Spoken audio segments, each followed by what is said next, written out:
සරණයි අපේ හාමුදුරනේ මෙහෙණින් වහන්සේ දරුවනේ DP education ආයතනයත් ඒ වගේම අධ්‍යාපන අමාත්‍යාංශයේ ප්‍රාචීන භාෂෝපකාර සමාගමත් එකට අත්වැල් බැඳගෙන ප්‍රාචීන භාෂාවන්ගේ දියුණුව අභිවෘද්ධිය වගේම ප්‍රාචීන විභාගාපේක්ෂකයින්ගේ යහපත සුබ සිද්ධිය අරමුණු කරගනිමින්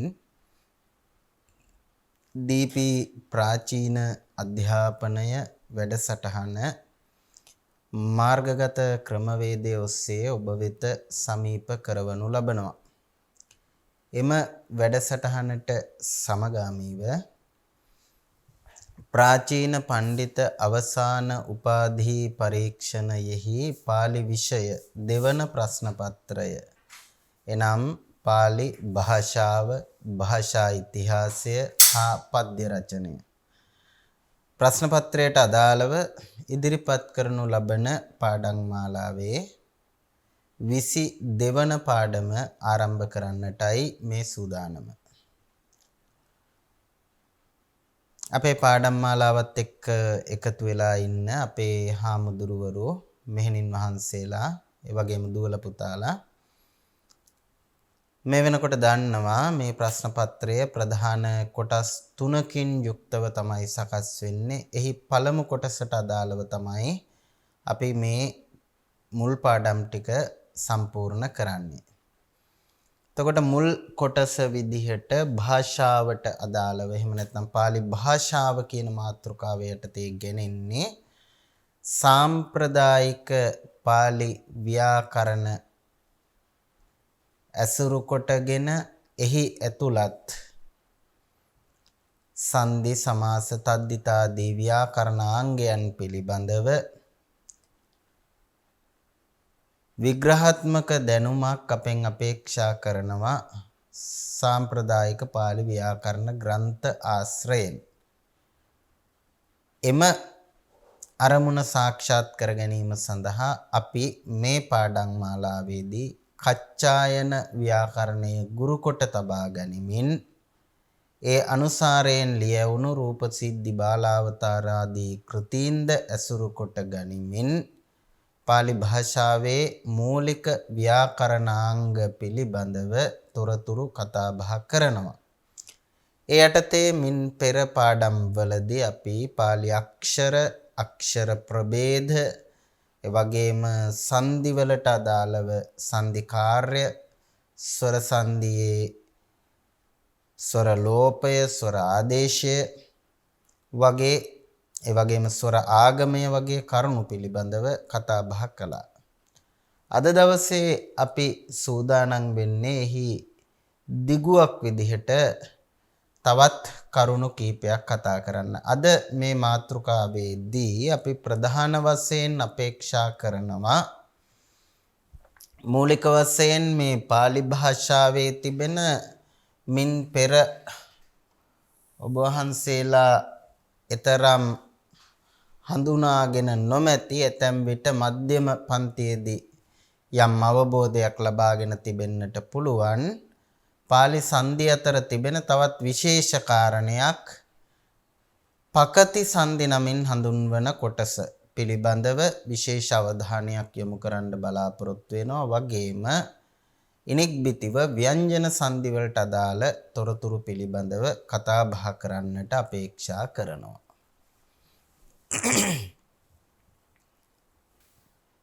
මුලින්ම අපේ අවධානය යොමු වෙන්නේ මේ පකති සංදි පිළිබඳව. පකති සංදි. පකති සංදි කියන්නේ මොනවද? පකති සංදි කියලා කියපුවාම මේකට සමාන වචනය තමයි සංස්කෘත භාෂාවේ තියෙන ප්‍රකෘති. අපි දන්නවනේ සංස්කෘතේ ප්‍රකෘති භාව සංදි කියලා සංදි කොටසක් හම්බ වෙනවා. එතකොට පාලියෙත් මේ පකති සංදි කියලා හඳුන්වන්නේ ප්‍රකෘති සංදි වලට. ප්‍රකෘති සංදි. ප්‍රකෘති කියන වචනය පාලියට එනකොට පකති බවට පත් වෙනවා. ප්‍රකෘති සංදි. මොනවද ඇත්තටම මේ ප්‍රකෘති සංදි කියලා කියන්නේ? එහෙම නැත්නම් පකති සංදි කියන්නේ මොනවද? පකති සංදි එහෙමත් නැත්නම් ප්‍රකෘති සංදි නමින් අපි හඳුන්වනවා සංදි වීමට අවශ්‍ය කරන නිමිති සම්පූර්ණ වෙලා තිබුණා උනත් කිසියම් බාහිර සාධකයක් නිසා කිසියම් වෙනත් හේතුවක් නිසා සංදි නොකර තබන අවස්ථාවලට අපි කියනවා පකති සංදි නැත්නම් ප්‍රකෘති සංදි කියලා. සංදි වෙන්න අවශ්‍ය කරන මූලික අවශ්‍යතා සියල්ල එතනදී සම්පූර්ණ වෙලා තියෙනවා. ඒ පදය සංදි කරන්න පුළුවන්. නමුත් සංදි කරන්නේ නැහැ. ඒ සංදි කරන්නේ නැත්තේ යම් කිසි හේතුවක් නිසා. ඒ බඳු අවස්ථාවලට අපි කියනවා පකති සංදි හේවත් ප්‍රකෘති සංදි කියලා. එනිසා සංදි වීමට නිමිති තිබුණත් සංදි නොවි ප්‍රකෘති ස්වභාවයෙන්ම තිබෙන ලෙසින්ම විසන්දි රූපයෙන්ම පවතින අවස්ථා සාම්ප්‍රදායික පාලි ව්‍යාකරණය තුල විශේෂයෙන් කච්චායනේ සහ රූප සිද්ධි ග්‍රන්ථවල පකති සංදි කියන නමින් හඳුන්වලා තිබෙනවා දක්වලා තිබෙනවා. කොට කච්චායනේ පකති සංදි වලට අදාළව සූත්‍ර දෙකක් අපට දකින්න පුළුවන්කම තියෙනවා. පකති සංදි වලට අදාළ සූත්‍ර දෙකක්.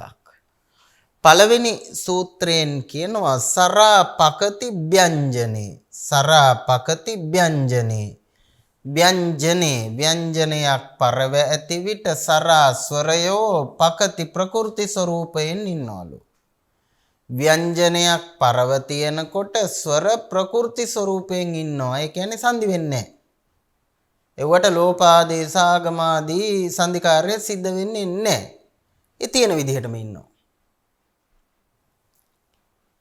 ඒ පිළිබඳව සූත්‍රයේ යටතේ තවදුරටත් විස්තර කරනවා මොකද්ද මේ කියන්නේ කියලා.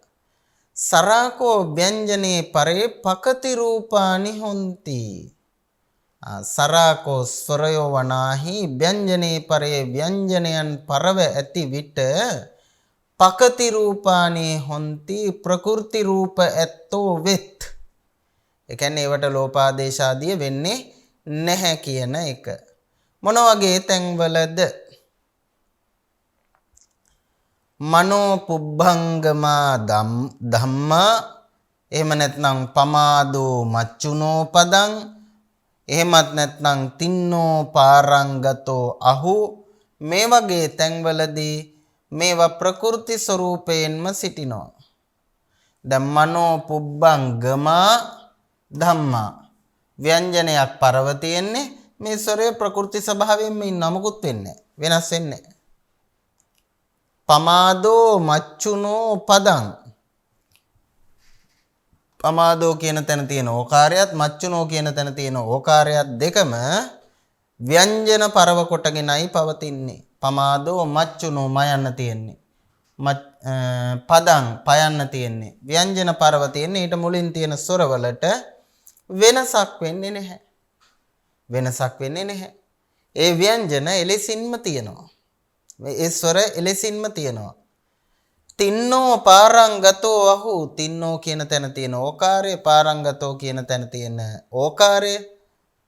දැන් මෙතන නම් පාරංගතෝ කියන එකෙන් පස්සේ අයන්න තියෙන ස්වරයක්. නමුත් මෙතන තින්නෝ පාරංගතෝ පයන්න තියෙන ඊට මුලින් ඕ යන්න තියෙනවා. නමුත් මේවට කිසිදු සංධි කාර්යයක් සිද්ධ වෙන්නේ නැහැ. ඒවා එලෙසින්මයි තියන්නේ.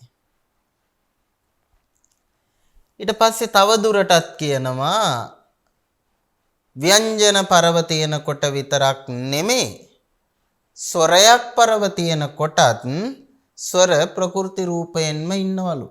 මොන වගේ තැන්වලද?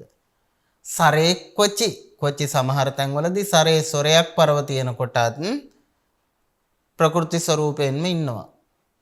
සරාකෝ සරේ පරේ කොචි පකති රූපානි හොಂತಿ. සරා ස්වරවනාහි සරේ පරේ ස්වරයක් ඇති කල්හි පරව ඇති කල්හි කොචි ඇතැම් විටක පකති රූපානි හොಂತಿ ප්‍රකෘති රූප ඇත්තෝ වෙත්. ස්වරයක් පරවතියෙද්දින් ඊට මුලින් තියෙන ස්වරත් ප්‍රකෘති රූපයෙන්ම ඉන්න තැන් තියෙනවා. මොනවද? කෝ ඉමං පඨවින් විචෙස්සති. මෙතන මේ පඨවින් කියන තැන තයන්න තියෙන්නේ. මේක ඨයන්න වෙන්න ඕනේ. කෝ ඉමං පඨවින් විචෙස්සති. දැන් මෙතන බලන්න කෝ ඉමං කියන තැන කෝ කියන කොට ස්වරයක් ඉමං කියන කොටත් ස්වරයක්. එහෙනම් මේ කෝ කියන එකේ තියෙන ඕකාරය ස්වරයකට මුලින් තියෙන්නේ. හැබැයි ස්වරයකට මුලින් තිබුණත් මේක වෙනස් වෙන්නේ නැහැ. මේක වෙනස් වෙන්නේ නැහැ. ඊළඟට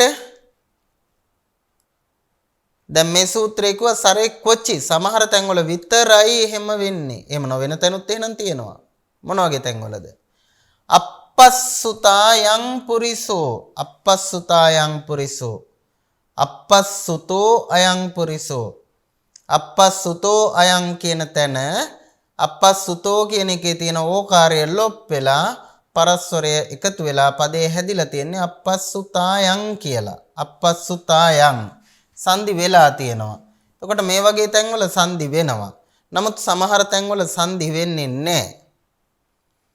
දැන් සමහර වෙලාවට කෙනෙකුට ප්‍රශ්නයක් මතුවෙන්න පුළුවන්. ඇයි මේ ප්‍රකෘති රූපයෙන් තියන්නේ සංදි කරන්න පුළුවන් නම් ඇයි සංදි නොකර ඉන්නේ? ඉතින් ඒක සංදි කරන්න පුළුවන්නේ වගේ ප්‍රශ්න මතුවෙන්න පුළුවන්. ඒ ප්‍රශ්න වලට කච්චායනයේ උත්තර නැහැ. කච්චායනයේ උත්තර නැහැ. ඒ ප්‍රශ්නෙට උත්තර හොයාගන්න පෙරලන්න වෙනවා රූප සිද්ධිය. රූප සිද්ධිය පෙරලනකොට අපිට හම්බ වෙනවා රූප සිද්ධිය කියනවා ඇයි එහෙම නොතියන්නේ කියලා.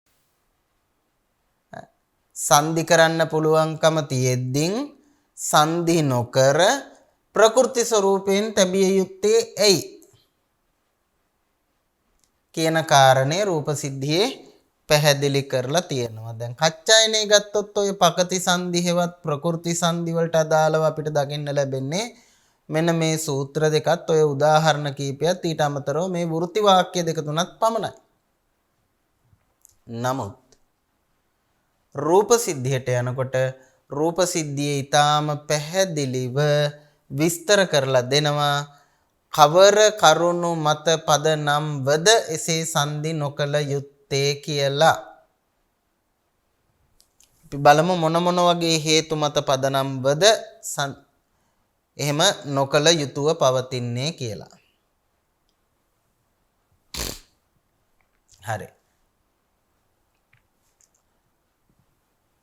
එතකොට අර මුලින් කිව්වා වගේ සංදි වෙන්න අවශ්‍ය කරන పూర్ව අවශ්‍යතා සියල්ල සම්පූර්ණ වෙලා තිබුණා උනත් විශේෂ හේතුවක් පදනම් කරගෙන සංදි නොකර ප්‍රකෘති ස්වરૂපයෙන් තබන නිසා මේවට කියනවා පකති සංදි කියලා. කියන්නේ සංදි කරන්න පුළුවන්කම තිබුණා වුණත් සංදි කරන්නේ නැහැ ප්‍රකෘති ස්වභාවයෙන් තියෙනවා.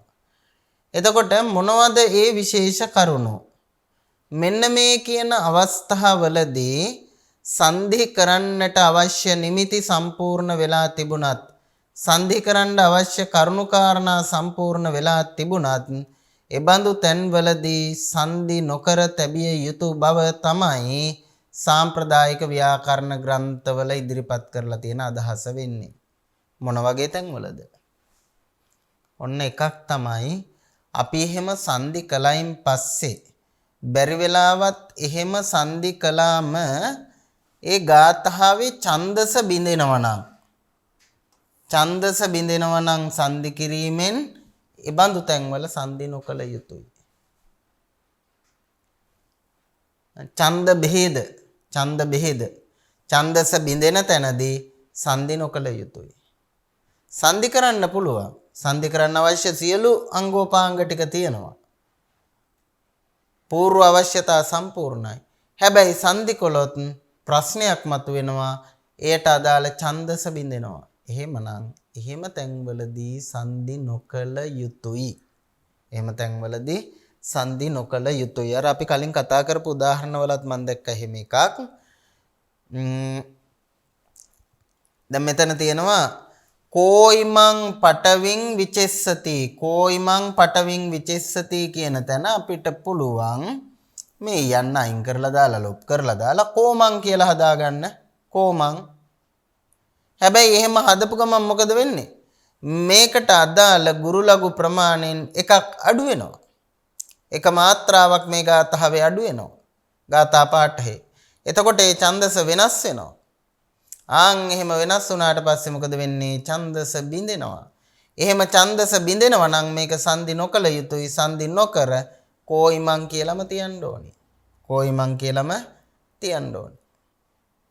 කොමන් කියලා සංදි වෙනවා නම් එහෙම සංදි නොකර ඔහොමම තියන්න ඕනි.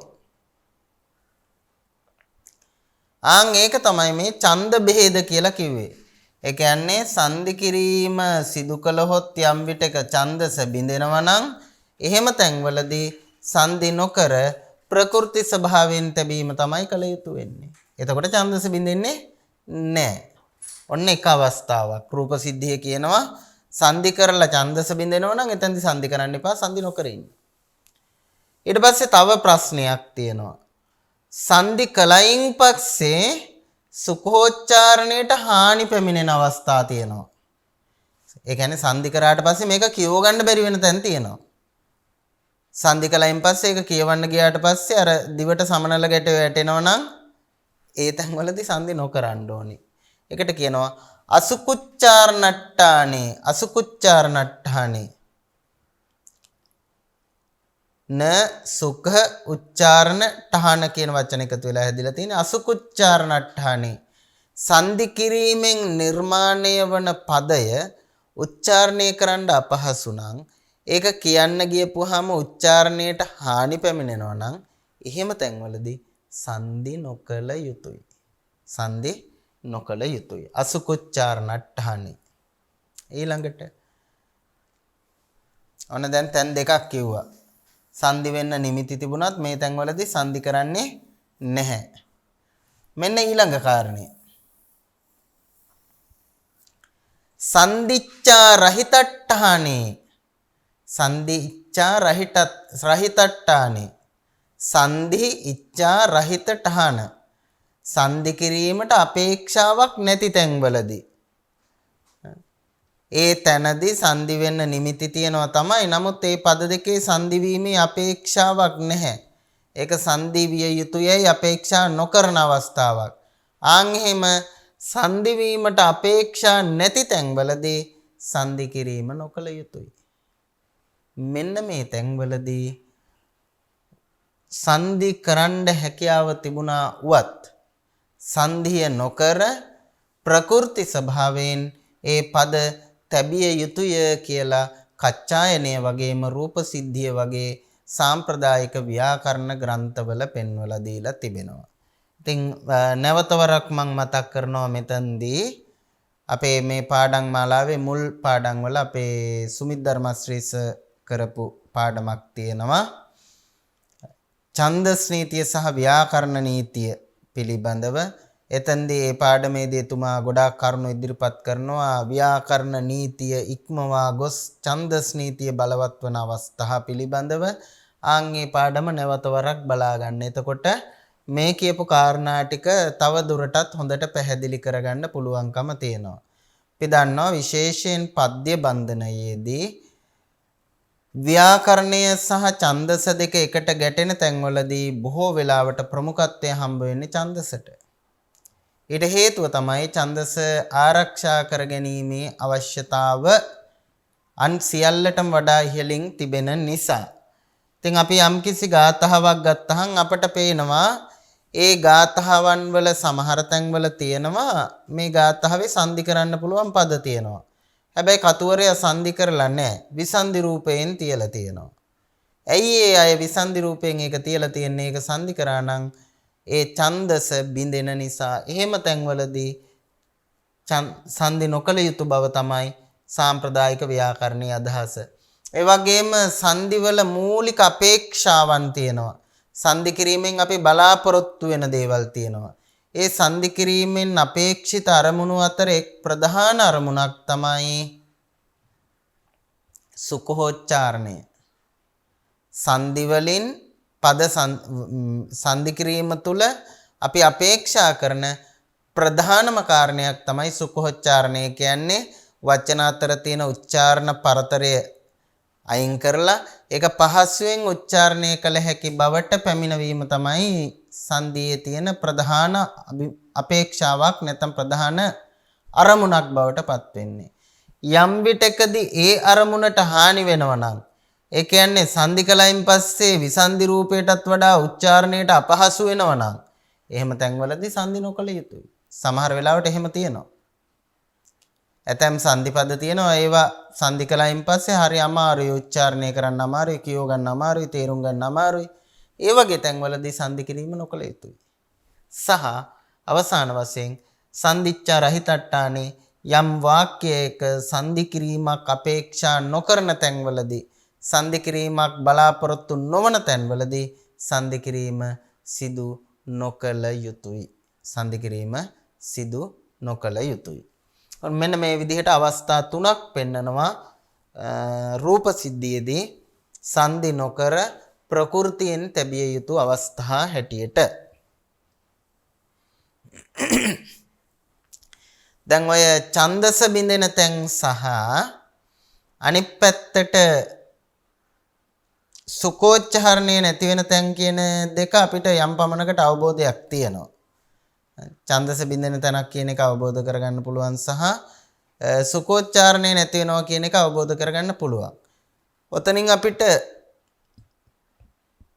තේරුම් ගන්න අමාරුම තැන තමයි මේ සංදිච්ඡා රහිතට්ටාන කියන්නේ මොකක්ද කියන එක. ඒ කියන්නේ සංදි කිරීමට අපේක්ෂා නොකරන තැන් මොනවද කියලා. ඒක අපිට එහෙම එක්වරම දැක්කේ ගමන් හිතා ගන්න බෑ මෙතන සංදිච්ඡා රහිතට්ටානියක්ද කියන එක. ආන්ගේ සම්බන්ධයෙන් රූප සිද්ධියේ තව දුරටත් වැඩි දුරටත් විස්තර සපයලා තියෙනවා. සංදිච්ඡා රහිත ස්ථාන කියලා කියන්නේ මොන වගේ තැන්ද? සංදි කිරීමට අපේක්ෂා නොකරන තැන් කියලා කියන්නේ මොන වගේ තැන්ද කියලා. එතකොට සංදි කිරීමට අපේක්ෂා නොකරන අවස්ථා ගණනාවක් රූප සිද්ධියේදී පෙන්වලා දීලා තියෙනවා. ඒවා අපිට මෙන්න මේ විදිහට කතා කරන්න පුළුවන්. එකක් තමයි අර දැන් මුලින් කිව්වනේ ඡන්දස බින්දෙනවා නම් ඒක සංදි නොකර තියලා ඡන්දස ආරක්ෂා කරගන්න ඕනි කියලා. එහෙම ඡන්දසට සම්බන්ධයක් නැති වුණත් ඒ කියන්නේ ඒකෙන් ඡන්දස බිඳීමක් සිද්ධ වෙන්නේ නැති වුණත් එහෙම නැත්නම් ඡන්දස් ආරක්ෂා කිරීමේ අපේක්ෂාවක් නැති වුණත් යම් කිසි තැනකදී ආලපන විභක්ති අන්ත පදයන් පදයක තියෙන අග ස්වරය වෙනත් පදයක් සමග අපි සංධි කරන්න යන්නේ නැහැ. සරලව කිව්වොත් ආලපන විභක්ත්‍යන්ත පදයක් ආලපන විභක්ත්‍යන්ත පදයක් තිබුණොත් ඒ පදයේ අග තියෙන ස්වරය වෙනත් අක්ෂරයක් සමග සංධි කිරීම නොකළ යුතු බව තමයි සාමාන්‍යයෙන් සාම්ප්‍රදායික ව්‍යාකරණයේ අදහස. ආලපන විභක්ත්‍යන්ත පදයක අග ඇති ස්වරය වෙනත් ස්වරයක් සමග සංධි නොකළ යුතු බවට අදහසක් ඉදිරිපත් කරනවා රූප සිද්ධියේ. උදාහරණ කීපයක් පෙන්නනවා මෙන්න මෙහෙම. කතමා චානන්ද අනිච්ච සංඥා. කතමා චානන්ද අනිච්ච සංඥා. දැන් මේ කතමා චානන්ද කියන තැන තියෙන මේ ආනන්ද කියන වචනේ ආමන්ත්‍රණයක්. ආලපන විභක්ති ඒක වචන පදයක්. මේ ආනන්ද කියන එක අනිච්ච කියන එකත් එක්ක සංධි කරන්න පුළුවන්. ඔය ආනන්ද කියන එකයි අනිච්ච කියන එකයි සංධි කරන්න පුළුවන්. මෙහෙම. ආනන්ද අනිච්ච. බලන්න සංධි කරන්න පුළුවන්ද බැයිද කියලා. ආනන්ද අනිච්ච කියන පද දෙක මේ ආනන්ද කියන එකේ තියෙන අයන්න එළියට අරගෙන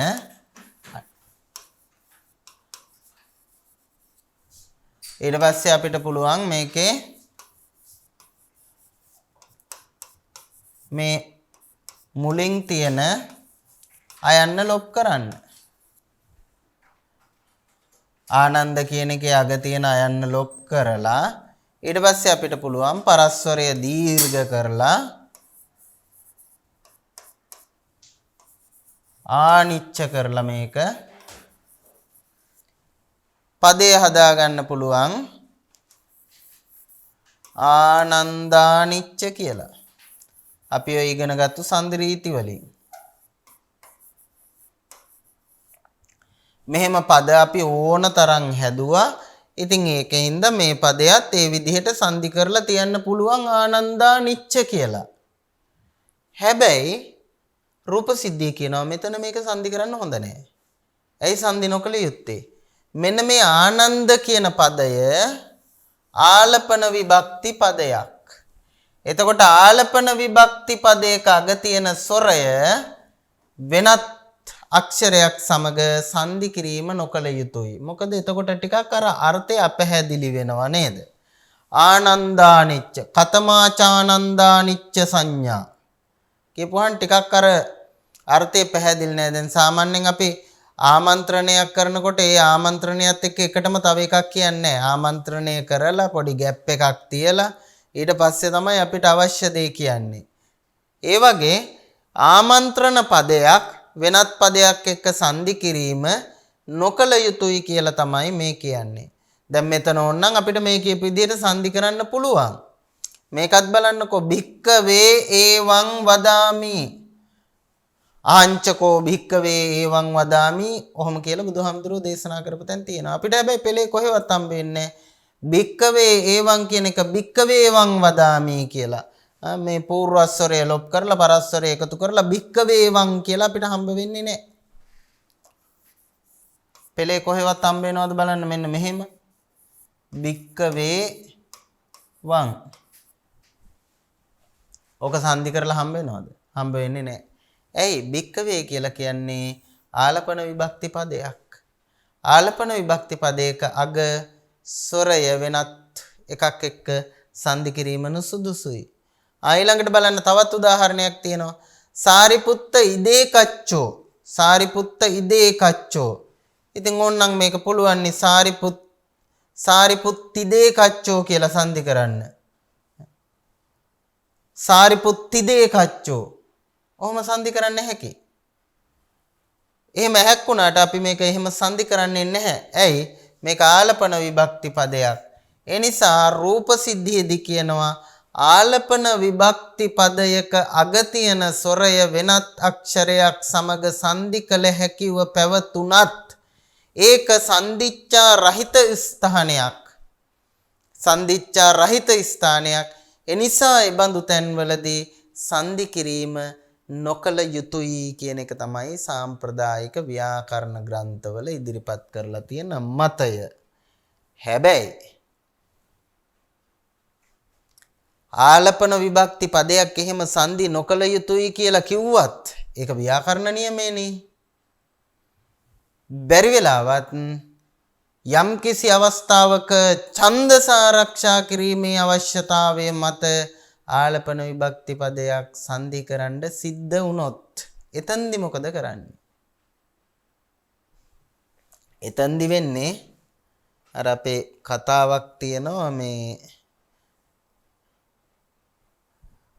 රජතුමා සාමාන්‍ය මිනිස්සුන්ට තහනම් කරනවා රජතුමාගේ උද්‍යානයේ අඹ කිසිවෙකු විසින් නොකෑ යුතුයි කියලා. දැන් රජතුමාගේ උද්‍යානයේ අඹ කන්න රජතුමා මිනිස්සුන්ට තහනම් කරාට රජතුමාට තහනම්ද? එයාට තහනම් නැහැ. ඒ වගේ එකක් තමයි මෙතනත් වෙන්නේ. දැන් මේ කියපු පද ව්‍යාකරණයේදී සංදිච්ඡා රහිත ස්ථාන කියලා හැඳින්වුවා උනත් ආලපන විභක්ති පද යම් කිසි පද්‍ය බන්ධනයකදී අපිට අවශ්‍ය වුණොත් එහෙම ඡන්දසේ අවශ්‍යතාවය නිසා එතනදී ඡන්දස ආරක්ෂා කර ගැනීම මුල් කොටගෙන සංදි කළ යුතු තැනක් වුණොත් එහෙම එතනදී සංදි කරාට ගැටලුවක් නැහැ. එහෙම කරපු තැන් අපිට හම්බ වෙනවා පාලි සාහිත්‍යයේ. ඒ නිසා ඡන්දස රැකීමේ අවශ්‍යතාව මත ආලපන විභක්ත්‍යන්ත පදයක අග ස්වරය සංදි කරන්න පුළුවන්. ඒ හැරෙන්නට අනිත් තැන්වලදී ඒක සංදිච්ඡා රහිත ස්ථානයක් විදිහට තමයි අපි හඳුනගන්නේ. එතකොට ඡන්දස රැකීමේ අවශ්‍යතාවය මත ඒ වගේ අවස්ථාවලදී සංදි කිරීම කළා වුණත් ගැටලුවක් නැහැ. එහෙම කරපු තැන් තමයි මේ. සාදු මහරජාති. සාදු මහරජාති. සාදු මහරජ ඉති. මේ මහරජ කියලා කියන්නේ ආලපන විභක්ති පදයක් ආමන්ත්‍රණයක් මහරජතුමනි. මේකෙන් පස්සේ තියෙනවා ඉති කියලා. හැබැයි දැන් මේක ගාථාවට යොදා ගන්නකොට මෙතන එකක් වැඩි මාත්‍රාවක් වැඩි. ඒ නිසා මොකද කරන්නේ? අක්ෂරයක් වැඩි. ඒ නිසා එහෙම නැත්නම් මෙතනට අපි කියමු ගුරක් එන්න ඕනේ. ඒ නිසා මොකද කරන්නේ? පරස්වරය ලොප් කරා පරස්වරය ලොප් කරලා මේ පූර්වස්වරය දීර්ඝ කරලා මහරජාති කියලා යොදනවා. එතකොට මෙතනට ගුරක් එනවා. මහරජාති. සාදු මහරජාති කියලා එතකොට ගාථාවට ගලපලා ගන්න පුළුවන්. ආන් එහෙම පද්‍යයේදී ඡන්දසේ අවශ්‍යතාවය මත ආලපන විභක්ති අන්ත පදයක අග ස්වරය උනත් සංදි කරන්න පුළුවන්කම තියෙනවා. ඊළඟට බලන්න මෙතනත් එහෙමයි. ඒවං කිර බික්ඛූති. බික්ඛූති. බික්ඛු කියලා කියන්නේ ආලපන විභක්ති පදයක් ඔතන.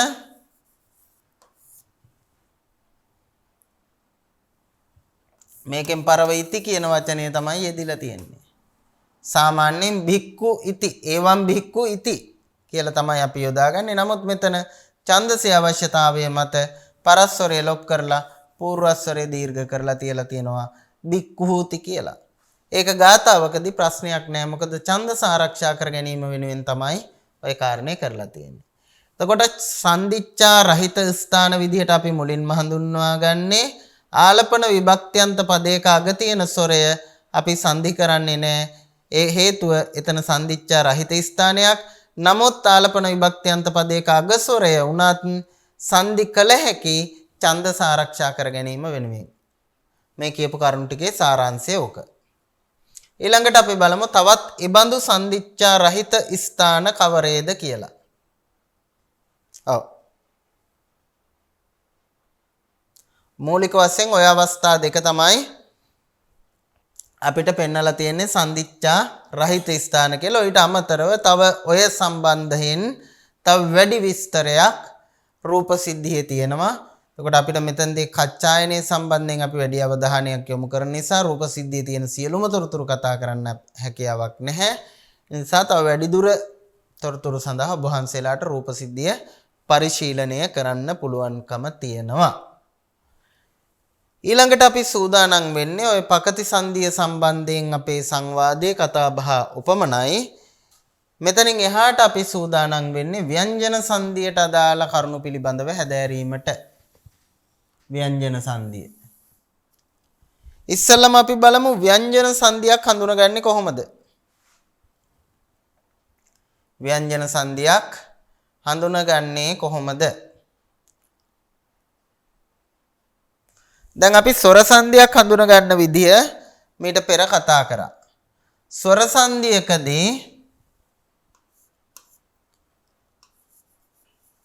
සංදිවන පද දෙකේම මුල් පදයේ අගත් අග පදයේ මුලත් කියන මේ පූර්වාක්ෂරය සහ පරාක්ෂරය කියන දෙකම ස්වර විදිහට යෙදුනොත් තමයි ස්වර සංදියක් බවට පත් වෙන්නේ.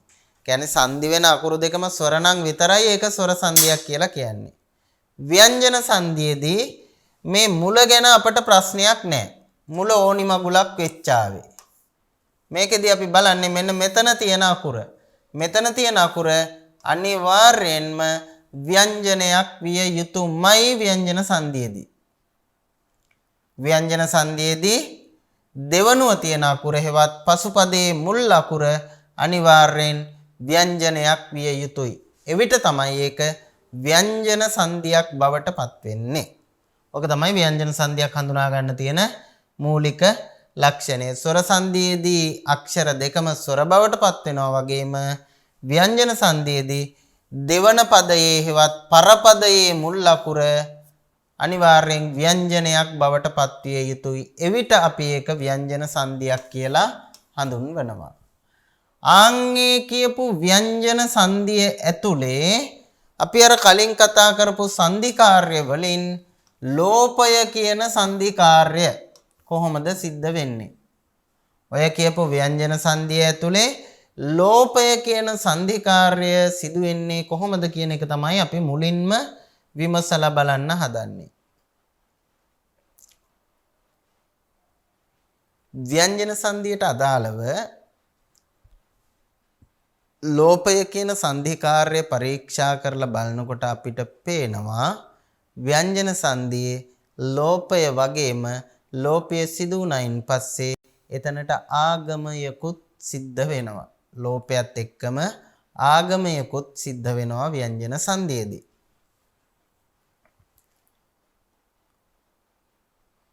ලෝපය සහ ආගමය එකටම තමයි සිද්ධ වෙන්නේ. ඒක වෙන්නේ කොහොමද? මෙන්න මෙහෙමයි. ඒක සිද්ධ වෙන්නේ ව්‍යංජනයක් පරව තිබුණහම ඒකට මුලින් තියෙන ස්වර සමහර වෙලාවට ලොප් වෙනවා. ව්‍යංජනයක් පරව තියෙනකොට ඒකට මුලින් තියෙන ස්වර ලොප් වෙලා ඒ ස්වරය ලොප් වෙච්ච තැනට මොකද වෙන්නේ? අකාරාගමයක් සිද්ධ වෙනවා. එහෙමනම් මෙතනදී ලොප් වෙන්න ඕනි අයන්න ඇර වෙනස් ස්වර. ව්‍යංජනාක්ෂරයක් පරව තියෙනකොට එම ව්‍යංජනයට මුලින් තියෙන ස්වරය ලොප් වෙලා ඒ වෙනුවට එතනට අකාරාගමයක් සිද්ධ වෙනවා. ඕක තමයි ව්‍යංජන සංධිය අපි ලෝපය කියලා කතා කරන්නේ. මේකෙදි සිද්ධ වෙන්නේ පරව තියෙන්නේ ව්‍යංජනාක්ෂරයක්. මේ ව්‍යංජනාක්ෂරයට මුලින් තියෙනවා ස්වරයක්. මේ තියෙන ස්වරය ලොප් වෙලා ඒ වෙනුවට එතනට අයන්නක් මොකද වෙන්නේ? ආගම වෙනවා. ආගම වෙනවා. මෙන්න මේ වැඩේට කියනවා අපි ව්‍යංජන සංධියේ ලෝප සංධිකාර්ය සිදුවීම කියලා. හැබැයි මේ වැඩේ හැම තැනදීම වෙන්නේ නැහැ කියලා තමයි රූප සිද්ධිය කියන්නේ. රූප සිද්ධිය කියනවා ඕක මේ හැම තැනම වෙන එකක් නෙමෙයි. ඒක වෙන්නේ ශබ්ද දෙකකට විතරයි. මොනවද ශබ්ද දෙක? ඒත ශබ්දයේ සහ ත ශබ්දයේ පදාන්තව යෙදිච්ච ඕකාරයට තමයි මේක වෙන්නේ. ඒත ශබ්දයේ හෝ ත ශබ්දයේ පදාන්තව යෙදුණු ඕකාරයට ඔන්න ඔය කියපු කාරණය සිද්ධ වෙනවා. ඔය කියපු සංධිකාර්ය සිද්ධ වෙනවා. මොනවද මේ ඒතත කියලා කියන්නේ? ඒත ශබ්දේ වර්ණ ගන්න පුළුවන් අපිට. ඔය ශබ්ද තුන් ලිංගයේම වර්ණගෙනවා. ඒත ශබ්දේ ගත්තොත් මේක වර්ණගෙන්නේ ඒසෝ, ඒතේ, ඒසෝ, ඒතේ, ඒතං, ඒතේ ඔය ආදී විදිහට වර්ණගෙනවා. ඒකට තමයි අපි මේ ඒත ශබ්දය කියලා කියන්නේ. ත ශබ්දය කියන්නේ ත ශබ්දය කියලා කියන්නේ අපි ඔය වර්ණ ගන්නේ සෝ, තේ, තං, තේ, තේන, තේ, බිතේහි ඔය ආදී විදිහට වර්ණගෙන ශබ්දේ ඒකත් ලිංග තුනේම වර්ණගෙනවා. මේ ශබ්ද දෙකම ලිංග තුනේ වර්ණගෙන ශබ්ද සර්වනාම ශබ්ද හැටියට තමයි අපි සලකන්නේ ඒත සහ ත ශබ්ද. එතකොට මෙන්න මේ ඒත ත ශබ්දවල පදාන්ත ඕකාරයට තමයි මේක සිද්ධ වෙන්නේ. ඉතින් පදාන්ත ඕකාරයක් වෙන්නේ ඔය ශබ්දවල පඨමා ඒක වචනේ. ඔය ශබ්දවල පදාන්ත ඒකාරයක් එන්නේ මෙන්න මේ පඨමා ඒක වචනේ.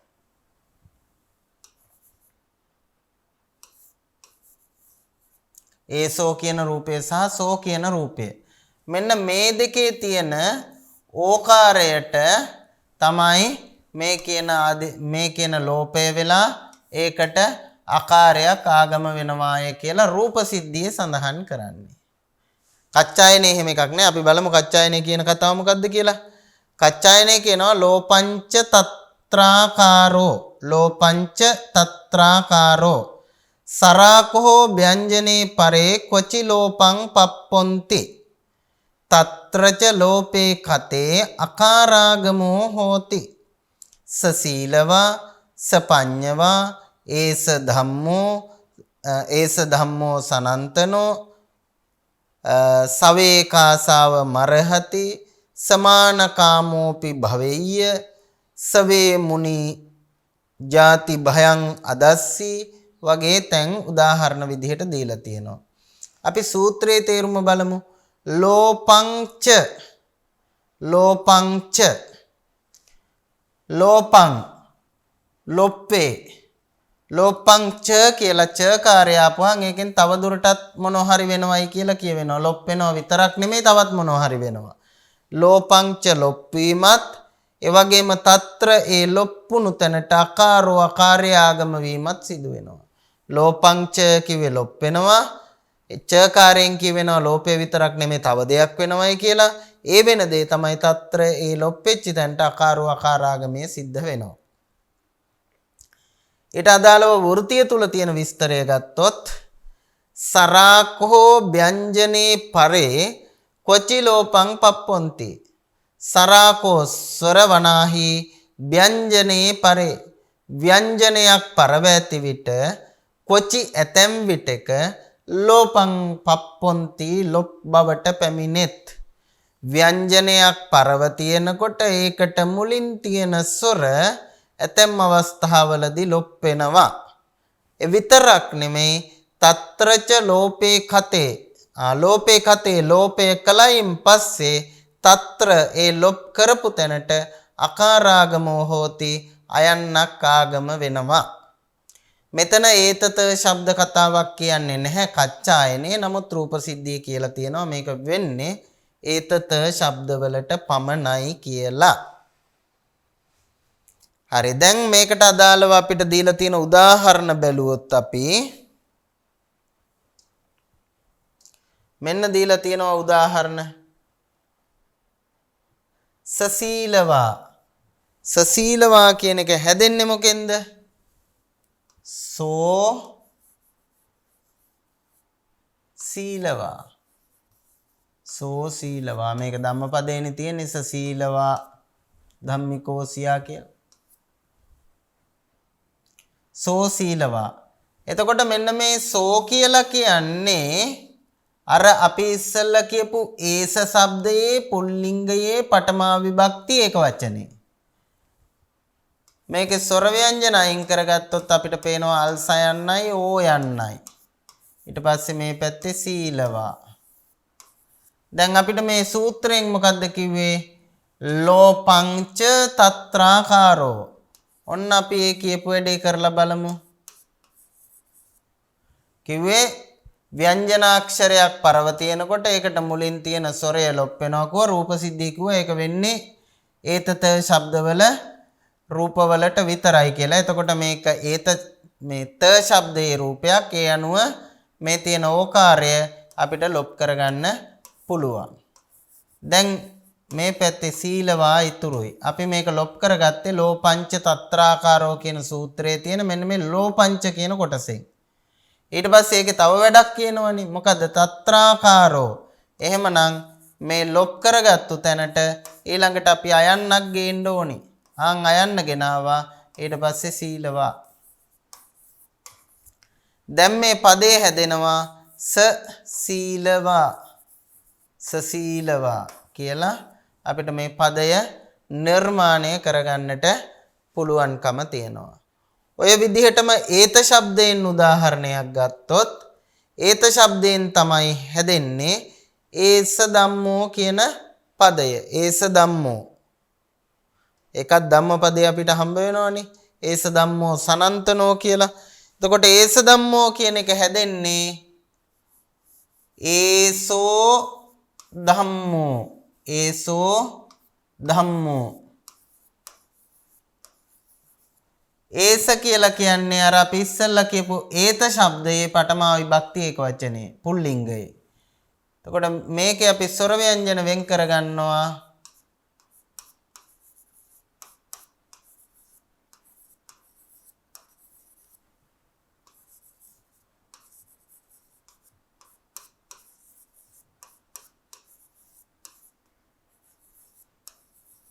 දැන් අන්න අපිට ලෝපංච తත්‍රාකාරෝ කියන නියමය මෙතන කරන්න පුළුවන්. මුලින්ම ලොප් කරා ඊට පස්සේ දෙවෙනි එකෙන් తත්‍රාකාරෝ එතනට ආකාරයක් අරගෙන එන්න පුළුවන්. අයන්නක්.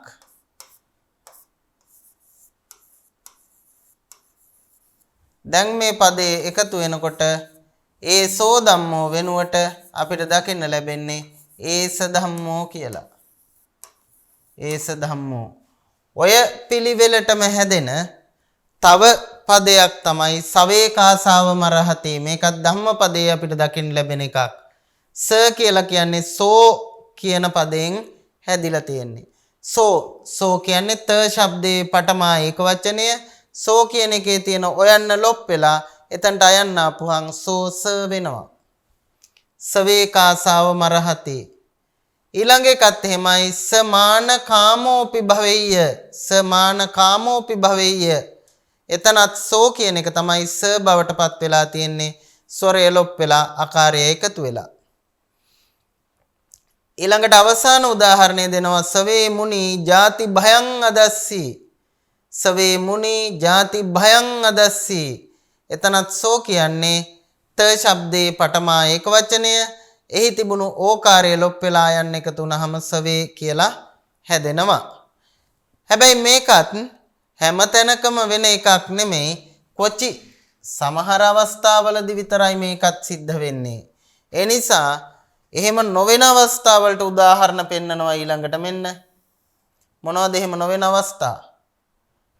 දැන් ඔය සෝ මුනි කියන එක සෝ මුනි කියලා එහෙමම යෙදිච්ච තැනුත් තියෙනවා. මේක සමුනි කියලා යෙදෙන තැනුත් තියෙනවා. ඔක දෙවිදිහටම යෙදෙනවා. ඒ කියන්නේ මේ විදිහට සංදි කරලත් යෙදෙනවා, සංදි නොකරත් යෙදෙනවා. භාෂාව ඇතුලේ ගත්තොත් අපි මේක සෝ මුනි කියලා යොදලා තියෙන තැනුත් තියෙනවා. ස මුනි කියලා යොදපු තැනුත් තියෙනවා. ඒකයි මේක විකල්පයෙන් වෙනවා කිව්වේ. ඔය දෙවිදිහටම භාෂාව ඇතුලේ අපිට දකින්න පුළුවන්. දැන් අපි අර ඉස්සෙල්ලා කතා කරපු එක ඒසෝ ධම්මෝ. මේක අපිට ඒසෝ ධම්මෝ කියලා දකින්නත් පුළුවන්. එහෙම නැත්නම් තව සමහර තැන්වලදී මේක ඒස ධම්මෝ කියලා දකින්නත් පුළුවන්. ඒස ධම්මෝ. ඔන්න මේ සංදිය අනිවාර්ය නෑ විකල්පයෙන් සිද්ධ වෙන්නේ. සමහර තැන්වල සංදි කරලා තියලා තියෙනවා. තවත් සමහර තැන්වල සංදි නොකර තියෙන තැනුත් තියෙනවා. දැන් උදාහරණයක් විදිහට උඩ සවේකාසාව මරහති කියලා අපි දැක්කා. සංදි කරලා තියෙනවා. ඊට පස්සේ මෙන්න යටට යනකොට ඒ ගාථාවේ මනිත් ගාථාව නසෝකාසාව මරහති. නසෝකාසාව මරහති සවේකාසාව මරහති. ඔන්න මේ දෙපොළ දෙවිදිහට යෙදිලා තියෙනවා. සවේ මෙතන ඔකාරය ලොප් වෙලා ආයන් එකතු වෙලා තියෙනවා. නසෝ එතන මොකුත් වෙලා නැහැ, ප්‍රකෘති රූපයෙන්ම තමයි තියෙන්නේ. ඒ නිසා මේ සංදි අනිවාර්ය සංදියක් නෙමෙයි. කැමති නම් කරන්නත් පුළුවන්, අකමැති නම් සංදි නොකර තියන්නත් පුළුවන්. ප්‍රශ්නයක් නැහැ. ඒක අනිවාර්යෙන් කළ යුතුයි කියලා නීතියක් නැහැ. කොහොම නමුත් ඔය ලෝපංච තත්‍රාකාරෝ කියන සූත්‍රයෙන් කියවෙන නියමය එහෙම නැත්නම් මුල තියෙන අක්ෂරය ලොප් කරලා ඒ ව්‍යංජනයක් පරව තියෙනකොට ඊට මුලින් නැති ස්වරය ලොප් කොට එයට අකාරාගමය සිදු කිරීම රූප සිද්ධිය කියන විදිහට කරන්න පුළුවන්කම තියෙන්නේ ඒතත ශබ්දවල ඔය පඨමා විභක්ති ඒක වචන රූපවන ඒසෝ කියන පදවලට පමණයි.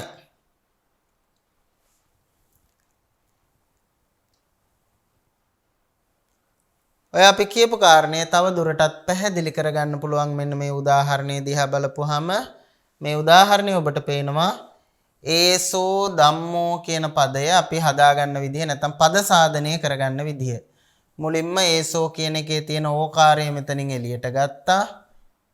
ඊට පස්සේ ධම්මෝ කියලා තියෙන පුබ්බමදෝරිත මස්සරංගින් සූත්‍රයෙන් ඊට පස්සේ මේ එළියට ගත්තු ඕකාරය අපි ලොප් කරා. මොකෙන්ද ලොප් කරේ? ලෝපංච තත්‍රාකාරෝ කියන සූත්‍රයේ තියෙන මෙන්න මේ ලෝපංච කියන නියමෙන් තමයි අපි මේක ලොප් කරේ. හැබැයි අපිට මේ සූත්‍රය ගත්තොත් ඒ සූත්‍රයෙන් ලොප් කරලා විතරක් නවතින්න බෑ. තව වැඩක් කරන්න තියෙනවා. මොකද්ද කරන්න තියෙන අනිත් වැඩේ? තත්‍රාකාරෝ ඒ ලොප් කරපු තැනට අයන්නක් ගේන්න ඕනේ, ආගමයක් කරන්න ඕනේ. අන්න ඒ සූත්‍රයේ දෙවෙනි කොටස මේ පියවරෙන් කරලා තියෙනවා. ලොප් කරපු තැනට අයන්නක් ගෙනාවා. අවසානයේ අපි එක එකට එකතු කරලා මෙහෙම තියෙනවා ඒස ධම්මෝ. තවත් ඒ වගේ හැදෙන පද කීපයක් මේ දීලා තියෙන්නේ. ඒසෝකෝ බ්‍යන්තිකාහිති කියන තැන අපිට පුළුවන් ඒසකෝ බ්‍යන්තිකාහිති කියලා මේක සකස් කරගන්න. සෝ ගච්ඡං නිවත්තති සෝ ගච්ඡං නිවත්තති අපිට මේකට පුළුවන් සෝ ගච්ඡං කියන එකට සගච්ඡං කියලා හදාගන්න පුළුවන්. ඒසෝකෝ වසලාධමෝ ඒසෝකෝ වසලාධමෝ අපිට පෙළේ හම්බ වෙන්නේ ඒසෝකෝ වසලාධමෝ කියලා නෙමෙයි ඒසකෝ වසලාධමෝ කියලා. ඒසකෝ වසලාධමෝ. ඒ නිසා මෙතන ඒසෝකෝ ඒසකෝ බවට පත් කරගන්න පුළුවන්. සෝ මුනි කියන එක සෝ මුනි කියලාත් හම්බ වෙනවා. එහෙම නැත්නම් අපිට සමුනි කියලා හදාගන්නත් පුළුවන්. සෝසීලවා කියන එක අපිට ඕනනම් සසීලවා කියලා හදාගන්න පුළුවන්. ධම්මපදයේත් අපිට එහෙම හම්බ වෙනවා. ඔට මෙන්න මේ පද මේ උඩ පිළිවෙලට අපට හදාගන්න පුළුවන්. ඔයින් එකක් දෙකක් පද සාධනය කරලා බලන්න මේ පිළිවෙලට හදන්න පුළුවනිද කියලා. ඊළඟට අපි අද පාඩමේ අවසාන වශයෙන් කතා කරන්න බලාපොරොත්තු වෙන්නේ ව්‍යංජන සංධිය ඇතුලේ ද්විත්වය කියන සංධි කාර්ය සිද්ධ වෙන්නේ කොහොමද කියලා. ස්වර සංධිය නම් අපිට ද්විත්වය හම්බුන්නේ නැහැ. ස්වර සංධිය ද්විත්වය වෙන්නේ නැහැ. ව්‍යංජන සංධියට යනකොට ද්විත්වය කියන එක අපිට දකින්න පුළුවන් බොහොම උජාරුවට සිද්ධ වෙන තැනක් තමයි ව්‍යංජන සංධිය. බහුලව සිද්ධ වෙන තැනක් ව්‍යංජන සංධිය ඇතුලේ ද්විත්ව එකක් නෙමෙයි දෙකක්ම තියෙනවා. ද්විත්ව කිව්වහන් තියෙන්න පුළුවන් ද්විත්ව එකයිනේ.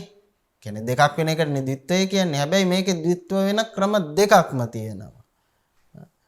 ද්විත්ව දෙකක්ම අපිට ව්‍යංජන සංධිය තුල දකින්න පුළුවන්. මම මෙතනත් කියලා තියෙනවා ව්‍යංජන සංධිය ඇතුලේ ද්විත්වය කියන සංධිකාර්යය ගත්තාම ව්‍යංජන සංධිය ඇතුලේ ද්විත්වය කියන සංධිකාර්යය ප්‍රධාන වශයෙන් ක්‍රම දෙකකට ක්‍රියාත්මක වන බව යෙදෙන බව භාවිත වන බව අපට දැක ගන්නට පුළුවන්කම තියෙනවා. හරි. අපි බලමු ඊළඟට මොනවද ඒ කියන ක්‍රම දෙක. ව්‍යංජන සංධිය ඇතුලේ භාවිත වෙලා තියෙන ද්විත්ව වීමේ ක්‍රම දෙක මොනවද කියලා. මෙන්න පළවෙනි එක. පළවෙනි එක තමයි පරව ඇති ව්‍යංජනයට එම ව්‍යංජනයේම ද්විත්වය වීම. මොනවා හරි ව්‍යංජනයක් පරපදයේ මුල අක්ෂරයේ විදිහට යෙදුනොත් ඒ පරපදයේ මුල අක්ෂරයේ විදිහට යෙදිච්ච අක්ෂරයම දෙකක් බවට පත් වෙන එකට කියනවා ඔන්න ද්විත්වය කියලා. උදාහරණයක් විදිහට ගත්තොත් අපි ගමු මෙහෙම දු කියන උපසර්ගයෙන් පරව කරන් කියලා ගමුකෝ. දු කරන් කියලා යෙදෙනවා. එතකොට මෙතන තියෙන්නේ කයන්න මේකම දෙකක් කරලා ඉවර වෙලා අපි පදයක් හදා ගන්නවා දුක්කරං කියලා. දුක්කරං. මෙතන දෙුනේ මේ තිබිච්ච අකුරම තමයි දෙකක් උනේ. ආන්ගේ තියෙන අකුරම දෙකක් බවට පත් වෙන එක ව්‍යංජන සංධියේ ද්විත්ව වෙන එක ක්‍රමයක්. තියෙන එකම තමයි ඩබල් වෙන්නේ. ඊට පස්සේ ව්‍යංජන සංධියේ තව ක්‍රමයක් තියෙනවා. ඒ තමයි තියෙන එක වෙනුවට වෙන එකක් ඩබල් වෙනවා. තියෙන එකක් ඩබල් වෙන්නේ තව එකක්. තියෙන එක වෙනුවට වෙන එකක් ද්විත්ව වෙනවා. ඒ කොහොමද? පරව තියෙන අක්ෂරය මහ ප්‍රාණ අකුරක් නම් ඒ මහ ප්‍රාණ අකුරට එහිම අල්ප ප්‍රාණය ද්විත්ව වෙනවා. මහ ප්‍රාණාක්ෂරයක් පරව තිබුණොත් ඒ මහ ප්‍රාණාක්ෂරයට ද්විත්ව වෙන්නේ එම අක්ෂරයේම අල්ප ප්‍රාණාක්ෂරය. එම අක්ෂරයේම අල්ප ප්‍රාණාක්ෂරයේ ද්විත්ව වෙනවා. ඕක තමයි ද්විත්ව වෙන අනිත් ක්‍රමේ. එතකොට ද්විත්ව වෙන ක්‍රම දෙකක් තියෙනවා ව්‍යංජන සංධියේ. එකක් තියෙන අකුර එහෙම්මම ඩබල් වෙනවා. තියෙන අක්ෂරයේම ද්විත්ව බවට පත්වීම. අනිත් එක මහ ප්‍රාණාක්ෂරය වෙනුවට අල්ප ප්‍රාණයේ ද්විත්ව බවට පත්වීම. මෙන්න මේ ක්‍රම දෙකට පාලි භාෂාවේ ව්‍යංජන සංධිය තුල ද්විත්ව සංධිකාර්යය සිද්ධ වෙලා තියෙන බව අපට සාම්ප්‍රදායික ව්‍යාකරණය අධ්‍යයනය කරනකොට පැහැදිලි වෙනවා. අපි බලමු ඒ අතින් මෙන්න මේ පළවෙනි එක ඒ අතරින් කොහොමද වෙන්නේ. ඒ කියන්නේ තියෙන ව්‍යංජනය කොහොමද දෙකක් බවට පත් වෙන්නේ? තියෙන ව්‍යංජනයම දෙකක් බවට පත් වෙන්නේ පරද්වේ භාවෝ ඨානේ කියන සූත්‍රයෙන්. පරද්වේ භාවෝ ඨානේ. ඨානේ කියලා කිව්වේ සුදුසු තැනදී, පර කියලා කිව්වේ පර ව්‍යංජනය, ද්වේ භාවෝ දෙකක් බවට පත් වෙනවා. එහෙනම් සුදුසු අවස්ථාවේදී පසුව සිටි ව්‍යංජනය, පරව සිටි ව්‍යංජනය ද්වේ භාවෝ දෙකක් බවට පත් වේ. හැබැයි මතක තියාගන්න ඨානේ සුදුසු තැනදී හැම තැනදීම ඕක ඩබල් කරන්න ගිහිල්ලා හරියන්නේ නැහැ. ගැළපෙන තැනදී පරව සිටින ව්‍යංජනය අපට දෙකක් බවට පත් කරන්න පුළුවන්කම තියෙනවා. තව දුරටත් විස්තර කරනවා. සරම්හා පරස්ස ව්‍යංජනස්ස ද්වේ භාවෝ හෝති ඨානේ. ඨානේ සුදුසු තැනදී සරම්හා පරස්ස ව්‍යංජනස්ස සොරයෙන් පරව සිටි ව්‍යංජනයට ද්වේ භාවෝ හෝති දෙකක් බවට පත් වේ. සොරයකින් පරව ව්‍යංජනයක් තිබුණොත් සොරයකින් පරව තිබෙන ව්‍යංජනය සුදුසු අවස්ථාවලදී දෙකක් බවට පත් වෙනවා, ද්විත්ව වෙනවා. බලමු උදාහරණකින්. ඉද පමාදෝ, ඉද පමාදෝ ඉදප්පමාදෝ බවට පත් වෙලා තියෙනවා. මෙන්න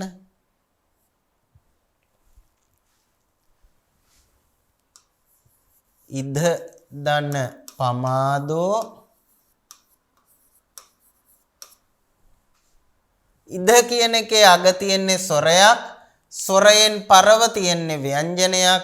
සොරයකින් පරව සිටි ව්‍යංජනය සුදුසු තැනදී දෙකක් බවට පත් කරන්න පුළුවන්. මෙතන සුදුසු තැනක්. එනිසා අපි මේක දෙකක් බවට පත් කරා. පයන්න තියෙන්නේ, ඒ පයන්න ඩබල් කරා. එතකොට අපට මේකෙන් හැදෙනවා, මේකට අපි අදාළ කරගන්න සූත්‍රයේ පරද්වේ භාවෝ ඨානේ. ඊට පස්සේ අපිට මේකෙන් පදේ නිර්මාණය වෙනවා ඉදප්පමාදෝ, ඉදප්පමාදෝ, ඉදප්පමාදෝ. ඔන්න සුදුසු තැනදී දෙකක් බවට පත් කරලා ඉදප්පමාදෝ කියලා පදේ හදාගත්තා. ඒ විදිහට හැදෙන තව පද තියෙනවා. චතුද්දසී කියන එක චාතුද්දසී වෙලා තියෙනවා. පංචදසී පංචද්දසී වෙලා තියෙනවා. අභිකන්තතරෝ අභික්කන්තතරෝ වෙලා තියෙනවා. ඔය වගේ උදාහරණ කීපයක් අපිට මෙතන දකින්න පුළුවන්. අපි බලමු ඔකේ පද සාධනය සහ උදාහරණ මොන විදිහද කියලා. මෙන්න තියෙනවා පද සාධනය වෙන පිළිවෙල. මේක හරි ලේසි පද සාධනය කරන්න, අමාරු නැහැ. අයන්නෙන් පස්සේ පමාද කියන එක යෙදුනා. මුල තියෙන්නේ සොරයක්, සොරයකින් පරව ව්‍යංජනයක් තිබුණාම ඒ ව්‍යංජනයේ සුදුසු තැනදී දෙකක් වෙනවා කිව්වා. ඒක තමයි පරද්වේ භාවෝ ඨානේ කියන සූත්‍රයේ තේරුම. එනිසා සොරයකින් පරව තියෙන මේ ව්‍යංජනය මෙතනදී අපි දෙකක් බවට පත් කරගත්ත පරද්වේ භාවෝ ඨානේ කියන සූත්‍රයෙන්. ඔන්න අපි පදේ නිර්මාණය කරගත්ත අප්පමද්දෝ, අප්පමාදෝ. අපි අර ඉස්සල්ලා හදපු පදේ ඉද පමාදෝ ඉදප්පමාදෝ, ඉද පමාදෝ ඉදප්පමාදෝ. විපයුත්තෝ විප්පයුත්තෝ. පකමෝ පක්කමෝ. පටිකමෝ පටික්කමෝ. අකුද්දෝ අක්කුද්දෝ. අතිකෝදෝ අතික්කෝදෝ. ලෝකතයං ලෝකත්තයං. බෝධිතයං බෝධිත්තයං. මේ වගේ තැන්වලදී අපිට කොහොම ද්විත්ව කරන්න පුළුවන්. මේක ව්‍යංජන සංධියේ මේ බහුලවම භාවිත වන, නිතරම භාවිත වන සංධි කාර්යයක්. අපට ඕනෑ තරම් භාෂාව පරිශීලනය කරනකොට මේ සංධි කාර්ය සිද්ධ වෙලා තියෙන තැන් හම්බ වෙනවා. ඊළඟ ද්විත්වය තමයි පරව තියෙන අක්ෂරය මහ ප්‍රාණයක් නම් එම මහ ප්‍රාණයට එහිම අල්ප ප්‍රාණය ද්විත්ව වෙනවා. පරව තියෙන එක මහ ප්‍රාණයක් නම් ඒ මහ ප්‍රාණයට එහිම අල්ප ප්‍රාණය ද්විත්ව වෙනවා. තවත් ක්‍රමයකට කිව්වොත් ස්වරයකින් පරව මහ ප්‍රාණාක්ෂරයක් සිට විට එයට එම මහ ප්‍රාණාක්ෂරයේම අල්ප ප්‍රාණාක්ෂරය ද්විත්ව වේ. ඒකට ද්විත්ව වෙන්නේ වෙන එකක අල්ප ප්‍රාණය නෙමෙයි ඒකෙම අල්ප ප්‍රාණාක්ෂරය ද්විත්ව වෙනවා. ඔකට අදාළ සූත්‍රය තමයි වග්ගේ ගෝසා ඝෝසානං තතිය පඨමා. වග්ගේ ගෝසා ඝෝසානං තතිය පඨමා. වග්ගේ වර්ගාක්ෂරයන්හි ගෝස අඝෝසානං. ගෝස හෝ අඝෝස අක්ෂරයක් පරව ඇති විට ඒවාට තතිය පඨමා තුන්වෙනි සහ පළවෙනි අකුරු වෙනවා. තවදුරටත් වෘතිය දිහා බලලා මේක තේරුම් ගන්න එක පහසුයි. වග්ගේකෝ පුබ්බේසං ව්‍යංජනානං ගෝසා ඝෝස භූතානං සරම්හා යතා සංඛ්‍යං තතිය පඨමක්කරා ද්වේ භාවං ගච්ඡanti ඨානේ. වග්ගේ වර්ගාක්ෂරවල පුබ්බේසං ව්‍යංජනානං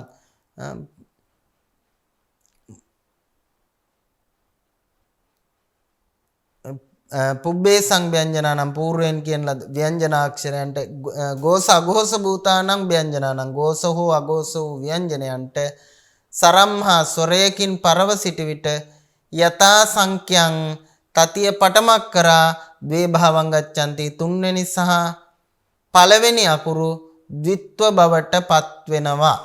දැන් මෙතන කියන කතාව අපිට ලේසි මෙන්න මෙහෙම පැහැදිලි කරගත්තාම මේක වඩා පහසුයි. මේ ආකාරයට අපිට පැහැදිලි කරගන්න පුළුවන්.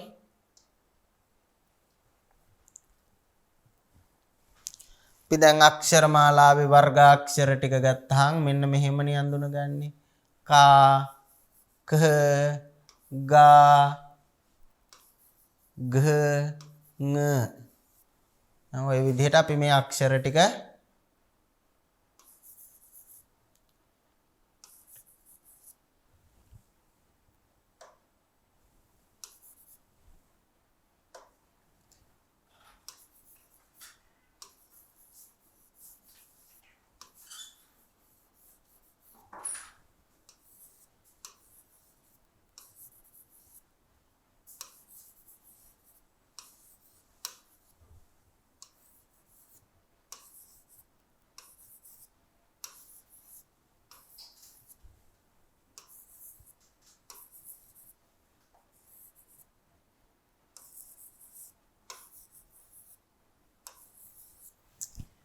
කොට මේකේ කියන මේ කතාව අදාළ වෙන්නේ මේ අකුරු ටිකට ඔය කියන කතාව අදාළම වෙන්නේ නැහැ.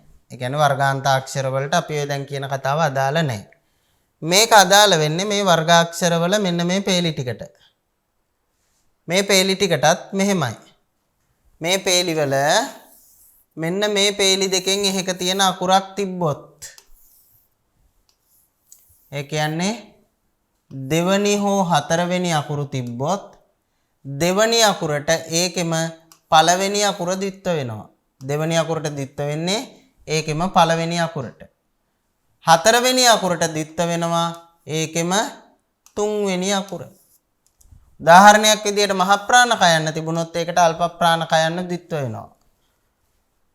මහ ප්‍රාණ ඡයන්න තිබුණොත් ඒකට අල්ප ප්‍රාණ ඡයන්න ද්විත්ව වෙනවා. ඔය විදිහට මේ දෙවනි හෝ හතරවෙනි අකුරු තිබුණාම ඒ අකුරට ඒකෙම පළවෙනි පේලිය අකුර ද්විත්ව වෙනවා. ඕක තමයි ඔය වග්ගේ ගෝසා ගෝසානං තතිය පඨමා කියන සූත්‍රයෙන් කියන්නේ. ඒ කියන්නේ මහ ප්‍රාණාක්ෂරය පරව තිබුණාම එම මහ ප්‍රාණාක්ෂරයට එහිම අල්ප ප්‍රාණාක්ෂරය ද්විත්ව වෙනවා කියන කතාව තමයි මෙතන කියන්නේ. එතකොට ඊට අදාළ උදාහරණ මෙතන අපිට දකින්න පුළුවන්. ච ජානපලෝ ච ජානපලෝ කියන එක චජ්ජානපලෝ වෙලා තියෙනවා. චජ්ජානපලෝ යත්‍ර ටිතං යත්‍රට්ටිතං යත්‍රට්ටිතං නප්පසහේය මච්චෝ කියන්නේ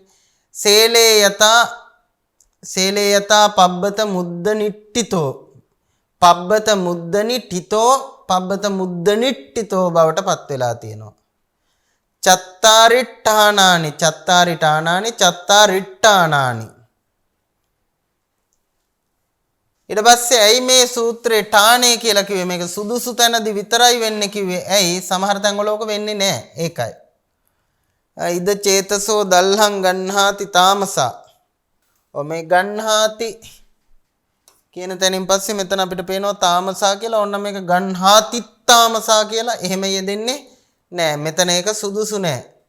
එහෙම සංදි වුණොත් එකක් මෙතනදී අර සුකුච්චාරණය නැති වෙනවා. ඒක අසුකුච්චාරණට්ටාන බවට පත් වෙනවා. ඒ වගේම නොගැලපෙන තැනක් ඒ වගේ තැන්වල සංදි වෙන්නේ නැහැ. ගැලපෙන තැනදී විතරයි සංදි වෙන්නේ. අපි බලමු මේකේ පද සාධනය කරන්නේ කොහොමද කියලා. මෙන්න මේ විදිහට අපිට පද හදා ගන්න පුළුවන්. හරි පහසුයි. පඨම ජහානං පඨම ජහානං. එතකොට මෙතන තියෙන්නේ හතරවෙනි අකුරක්. ඒ හතරවෙනි අකුරට දෙවෙනි අකුර එනවා. දෙවෙනි අකුර වගේ ගෝසා ගෝසානං තතිය පඨමාකින් සූත්‍රයෙන් අරගෙන පඨමජ්ජානං පඨමජ්ජානං. ඔය ක්‍රමයට හදා ගන්න පුළුවන්.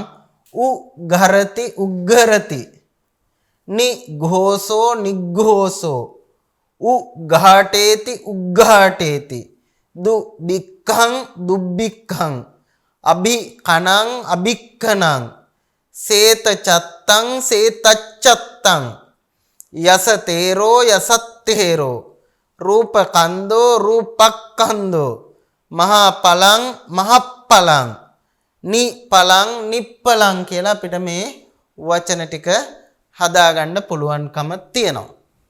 ඉතින් මේ වචන කීපයක් මේ ක්‍රමයට පද සාධනය කරලා බලන්න. එතකොට තව හොඳට ඔය ඉගෙනගත්තු එක මතක හිටිනවා. අමතක වෙලා තියෙන ඒවා මතක් වෙනවා.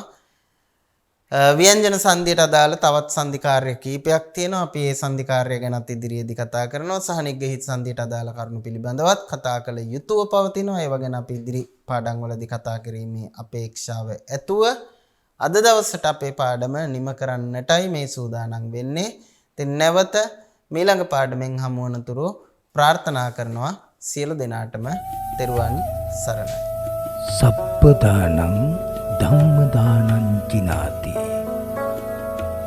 සියලු දානයන්ට වඩා ධර්ම දානය උතුම් වන්නේය යන උතුම් බුදු වදන පසක් කරමින් ප්‍රාචීන අධ්‍යාපනය ලබන සුවහසක් හාමුදුරුවන් වහන්සේලාගේ මෙහෙණින් වහන්සේලාගේ සහ දුවාදරුවන්ගේ දහම් ඇස විවර කරමින් සම්බුද්ධ ශාසනයේ චිරස්ථිතිය උදෙසා ධම්මික ෆ්‍රසිලා පෙරේරා පදනම මගින් සිදු කෙරෙන මහංගු සමාජ සත්කාරයයි DP ප්‍රාචීන අධ්‍යාපනය